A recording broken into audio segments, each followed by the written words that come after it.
Hi guys, and welcome back to another video. In today's video we're going to have some Division 19 online gameplay in the Bantamweight division, and we're going to be using Cody Garbrandt.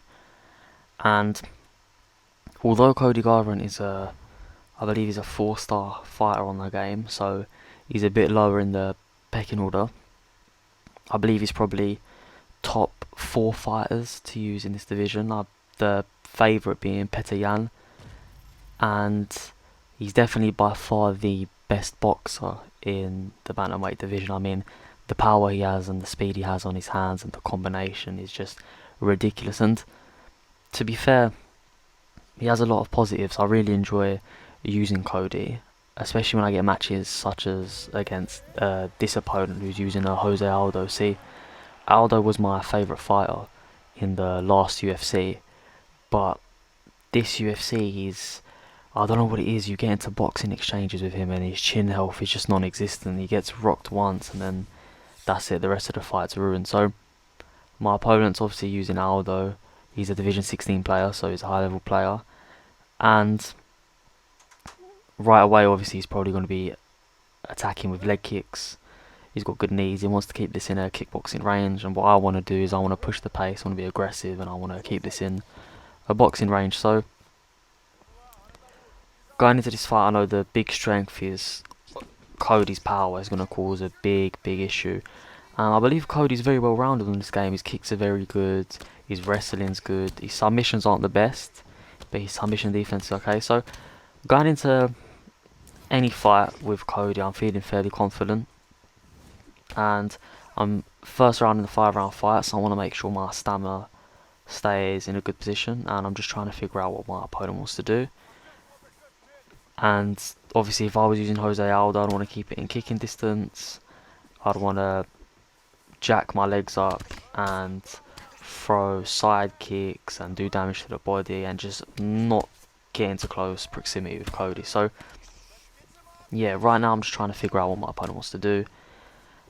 And he's doing a lot of spins, he's faking them, like he's doing a very good job right now. And I'm just trying to figure out if I can see any patterns. And as you can see, I'm starting to unload, and just that little flurry there when that uppercut landed, I could feel the power, like the way his neck snapped back. So it was filling with confidence, and he starts pressuring me against the cage, so I'm trying to rotate out of it. He's doing a good job busting up my block, and look at that. I mean, it just shows you the power he has in his hands. I managed to dodge a couple strikes, and I clipped him with the hook, which gets the drop. So already round 1. I've already done some damage to the chin, and that's made it my round unless he gets a knockdown. So now I'm just going to take it easy.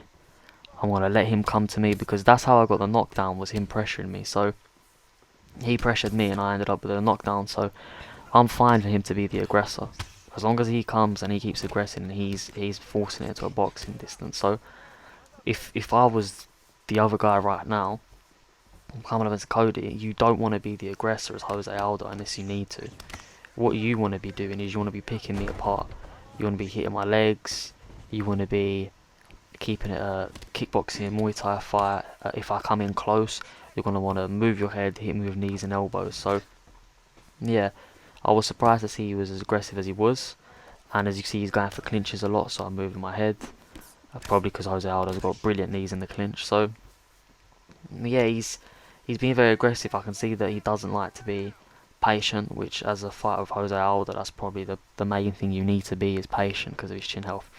He's starting to shoot for takedowns now, so I've gathered a lot of information this round. So I know that he likes to lead with the jab, and then if he doesn't lead with the jab, he leads with the hook. He wants to be the aggressor, and he will just constantly press me, so I've just got to let him come to me. And as you can see, he got the beautiful head kick, which resulted in a knockdown. So it's a knockdown each, and the stats are very similar. I believe he threw or missed a lot more strikes than me. So going into this next round, yes, he got the knockdown in last however many seconds, but it's okay. It was like a flash knockdown, so I wasn't too worried with it. So I know that knockdown's probably put some confidence in his head. I know he was trying to shoot for takedowns around before, so As you can see, he goes for the clinch already. Good use of the Superman punch there.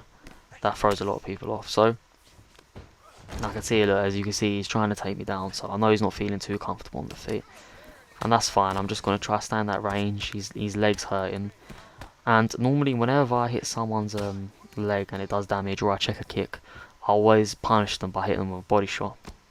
So I normally go 1-2 to the head, and then bang to the body.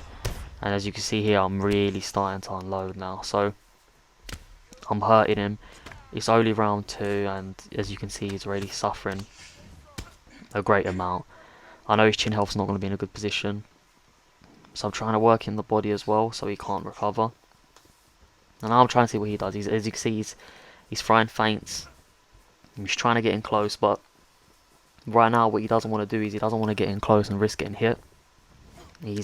He's felt the power, and as you can see there, I'm just teeing off on him when he gets into this distance. And his stamina, every time it flashes in the top left where his gamer tag is, when it flashes yellow, it means that that guy has no stamina. So that's been popping up. So I know his stamina's not in a good position either, which is making me want to work to the body.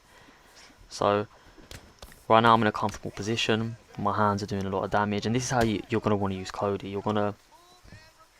If you don't want to push the pace, because Cody's chin isn't the greatest, that's his biggest weakness, is his chin. So the way I fight with him, I'm more patient. I let them be the aggressor, and then punish them when they are. And then when I have the advantage, I push the advantage heavily. I swing those hooks, fire those uppercuts, and I try to get them out of there. So this is what I'm doing this opponent here.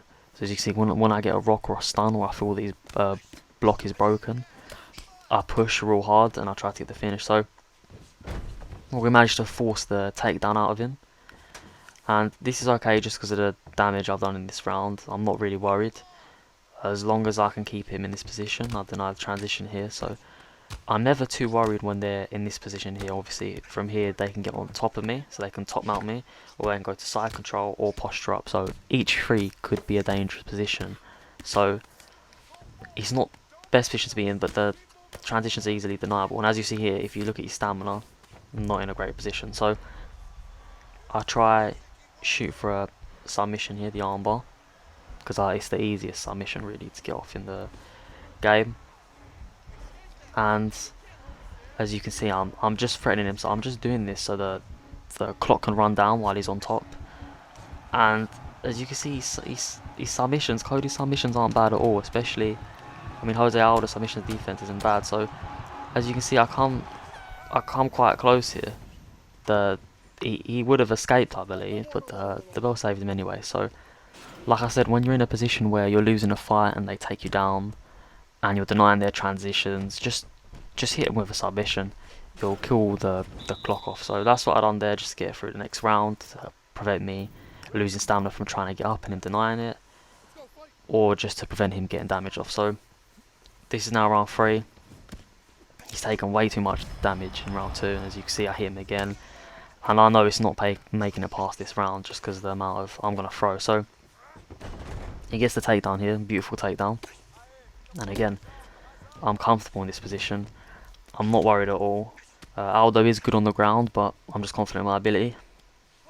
We managed to get to the feet. He hits me with a beautiful elbow off the break, and I'm just waiting to see what he does. I know he's very vulnerable right now because how much damage he's taken. Hit him with a clean body shot there. And he's starting to miss these leg kicks, which is going to take even more of attacks on your stamina. So I hit him with, again, I hit him with a body shot, this time with my leg. So I'm just seeing, I'm waiting for him to unload. He throws a big strike there. And as you notice, I'm punishing his body a lot, so I don't want to let him recover, so I keep hitting his body. Could have probably got onto the ground there and ground and pounded him, but I decided not to. Now he's against the cage, which is exactly where I'd want him.